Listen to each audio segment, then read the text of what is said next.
आप सुन रहे हैं डीजे पंकु टिकराटोला पड़िया।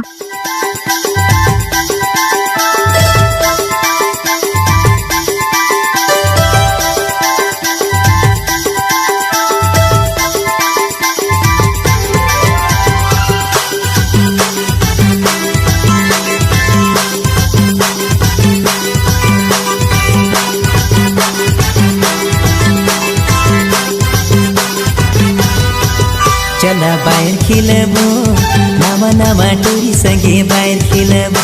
चला बाहेर खेलबो नावा नावा टोरी संगे बाहेर खेलबो। बाहेर खेलबो चला बाहेर खेलबो। बाहेर खेलबो चला बाहेर खेलबो। बाहेर खेलबो चला बाहेर खेलबो। चला बाहेर खेलबो नवा नवा टोरा संगे बाहेर खेलबो। चला बाहेर खेलबो नवा नवा टोरा संगे बाहेर खेलबो। राम सिंह दुर्गे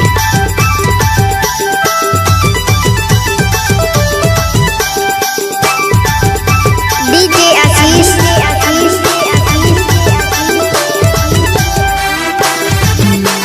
रामत सरे रामत सरे रामत सरे रामत सरे रामत सांझ के खेलत खेलत हो गिर बिहान। बाहर खेलत टूरी मन के कहाँ है धियान। सांझ के खेलत खेलत हो गिर बिहान। बाहर खेलत टूरी मन के कहाँ है धियान। चला बाहेर खेलबो नवा नवा टोरा संगे बाहेर खेलबो। चला बाहेर खेलबो नवा नवा टोरा संगे बाहेर खेलबो। चला बाहर खेलबो नवा नवा टोरी संगे बाहर खेलबो। चला बाहर खेलबो नवा नवा टोरी संगे बाहर खेलबो। आप सुन रहे हैं डीजे पंकु टिकराटोला पड़िया। राम सिंह दुर्गे मोबाइल नंबर 9691781227।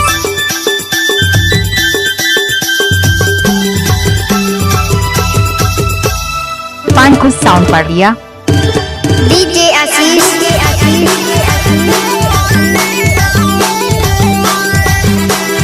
रामत सरे रामत सरे रामत सरे रामत सरे रामत सरे।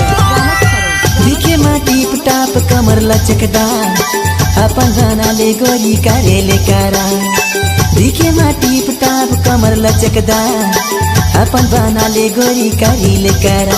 चला बाहेर खेलबो नवा नवा टोरा संगे बाहेर खेलबो। चला बाहेर खेलबो नवा नवा टोरा संगे बाहेर खेलबो। चला बाहर खेलबो नवा नवा टोरी संगे बाहर खेलबो। चला बाहर खेलबो नवा नवा टोरी संगे बाहर खेलबो। बाहर खेलबो चला बाहर खेलबो। बाहर खेलबो चला बाहर खेलबो। बाहर खेलबो चला बाहर खेलबो। चला बाहेर खेलबो नवा नवा टोरा संगे बाहेर खेलबो। चला बाहेर खेलबो नवा नवा टोरा संगे बाहेर खेलबो। चला बाहर खेलबो नवा नवा टोरी संगे बाहर खेलबो। चला बाहर खेलबो नवा नवा टोरी संगे बाहर खेलबो। चला बाहेर खेलबो नवा नवा टोरा संगे बाहेर खेलबो। चला बाहेर खेलबो नवा नवा टोरा संगे बाहेर खेलबो। चला बाहर खेलबो नवा नवा टोरी संगे बाहर खेलबो। नवा नवा टोरा संगे बाहेर खेलबो। ही नवा नवा टोरी संगे बाहर खेलबो। नवा नवा टोरा संगे बाहेर खेलबो। रे नवा नवा टोरी संगे बाहर खेलबो।